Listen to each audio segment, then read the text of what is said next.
ഉള്ളവർക്കെതിരെ ആരോപണം വന്നോ, എക്സിക്യൂട്ടീവ് ഉള്ളവർക്കെതിരെ ആരോപണം വന്നു. അപ്പോഴൊക്കെയും തന്നെ ജനറൽ സെക്രട്ടറി വാർത്താ സമ്മേളനം വിളിച്ചു, പ്രസിഡന്റിലേക്ക് ചോദ്യങ്ങൾ എത്താറുണ്ട്.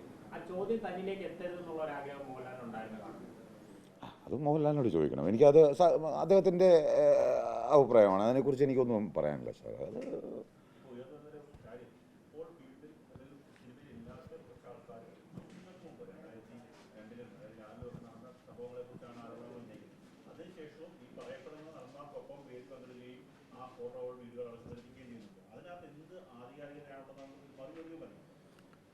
അത് സാർ അതൊക്കെ ചെക്ക് ചെയ്യാനായിട്ട് അതിൻ്റെ ഒരു ഫാക്ട് ചെക്കിങ് എന്ന് പറയുന്നത്, ഇപ്പോൾ ഹേമ കമ്മിറ്റി എന്ന് പറയുന്ന ഒരു ഫാക്ട് ചെക്കിങ് റിപ്പോർട്ടാണല്ലോ.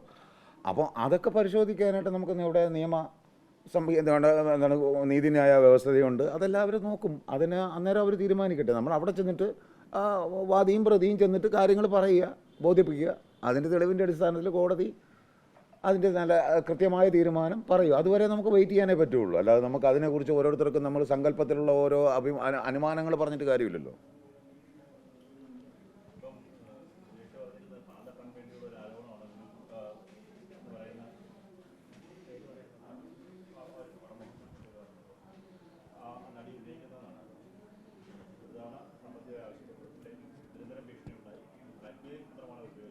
അത് ഏതൊരു എന്താണ് ഒരു കേസ് വരുമ്പോൾ ഒരു വാദി ഉണ്ടാവും, ഒരു പ്രതി ഉണ്ടാവും. അപ്പോൾ വാദി ഉന്നയിക്കുന്ന ആരോപണങ്ങൾക്ക് അത് പ്രതിസ്ഥാനത്തുള്ള ആൾ അല്ലെങ്കിൽ ആരോപണ വിധേയൻ അതിനകത്ത് അതിനെ ഇതിന് ചെയ്യാനായിട്ട് പല കാര്യങ്ങളും പറയുന്ന ഒരു ഭാഗമായിട്ട് തന്നെ നമുക്ക് കാണാൻ പറ്റുള്ളൂ. കോടതിയാണ് അത് തീരുമാനിക്കേണ്ടത് എന്താണെന്നുള്ളത്. അത് അദ്ദേഹത്തിന് അവിടെ പ്രൂവ് ചെയ്യാൻ പറ്റിയാൽ അദ്ദേഹം ജയിക്കും, അത്ര തന്നെ അല്ലേ? ശരിയല്ലേ?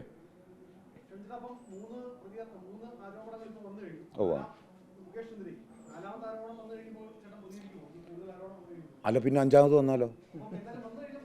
അത് എന്തിന് പ്രതികരിക്കണം? അങ്ങനെ അതിന് ആവശ്യമുണ്ടോ? ഞാൻ അതിന് പ്രതികരിക്കേണ്ട കാര്യമില്ല.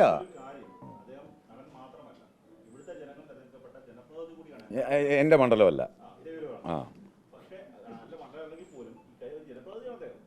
അതെ. അല്ല അങ്ങനെ വല്ല ചോദ്യങ്ങളായിരുന്നെങ്കിലും കാര്യം ഞാൻ അദ്ദേഹത്തിനടുത്ത് ഈ പറഞ്ഞ കൊല്ലം കോർപ്പറേഷനിലെ ചില അഴിമതികളെക്കുറിച്ചും കാര്യങ്ങളെക്കുറിച്ചും ഞാൻ ഒരു ദിവസം ഒരു ഷൂട്ടിംഗ് ലൊക്കേഷൻ വെച്ച് അദ്ദേഹത്തിന് റിപ്പോർട്ട് ചെയ്തതാണ്. അദ്ദേഹത്തിൻ്റെ മണ്ഡലത്തിലാണല്ലോ കൊല്ലം കോർപ്പറേഷൻ ഇരിക്കുന്നത്. അതുകൊണ്ട് അത് കൃത്യമായ തെളിവോടെ ഞാൻ പറഞ്ഞു കൊടുത്തു. ഇന്ന കാര്യങ്ങളുണ്ട്, നിങ്ങൾക്ക് സ്കോർ ചെയ്യാവുന്ന സംഭവമാണ് ഒരു MLA എന്ന നിലയിൽ. പോയി അത് പിടിച്ചവന്മാർക്കിട്ട് ശരിക്കും പണി കൊടുക്കുക, അങ്ങനെ തന്നെയാണ് ചെയ്യേണ്ടതെന്ന് പറഞ്ഞു. പക്ഷെ അദ്ദേഹം പറഞ്ഞു, ഡേ നീ ചുമ്മാ ഇരടേ, ജീവിക്കാൻ സമ്മതിക്കില്ലടേ എന്നാ പറഞ്ഞത്.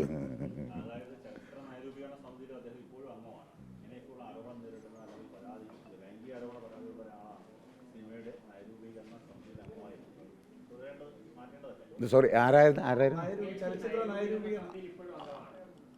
ആര് മുകേഷ്. അതൊക്കെ ഇനിയിപ്പോൾ പോവുമല്ലോ. മാറ്റണം. ധാർമ്മികത അവിടെയല്ലേ പ്രകടിപ്പിക്കേണ്ടത്. അത് നമ്മൾ അതിനെക്കുറിച്ച് ആകുലപ്പെടേണ്ട കാര്യമില്ല. സർക്കാർ അത്ര നമ്മളതിനെ അണ്ടർ എസ്റ്റിമേറ്റ് ചെയ്യേണ്ട കാര്യമില്ല സർക്കാരിനെ. കാര്യം അവർ ചില സംഭവങ്ങളൊക്കെ ചെയ്യുന്നത് എല്ലാ സർക്കാരും ഇന്ന ആളെന്നൊന്നുമില്ല ചെയ്യുന്നുണ്ടെങ്കിലും അതൊക്കെ പോസിറ്റീവായിട്ട് കാണാവുന്ന കാര്യം. അതൊക്കെ മാന്യമായിട്ട് തന്നെ ചെയ്യുമെന്നുള്ളതാണ് എനിക്ക് തോന്നുന്നത്.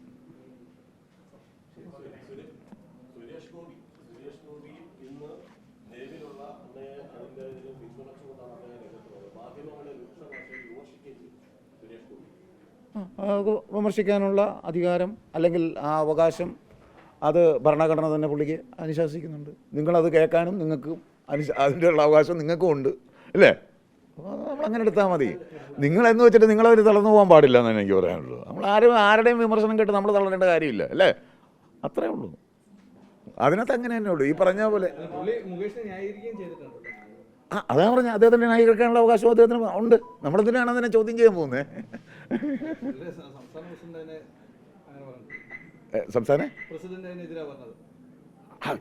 അതെങ്ങനെ ഇപ്പോൾ എൻ്റെ അച്ഛൻ പറയുന്ന പോലെ തന്നെ ഞാനും പറഞ്ഞു നടക്കണമെന്ന് പറയുന്നത് അതൊരു അനാവശ്യ പിഴമ്പിടുത്തമല്ലേ?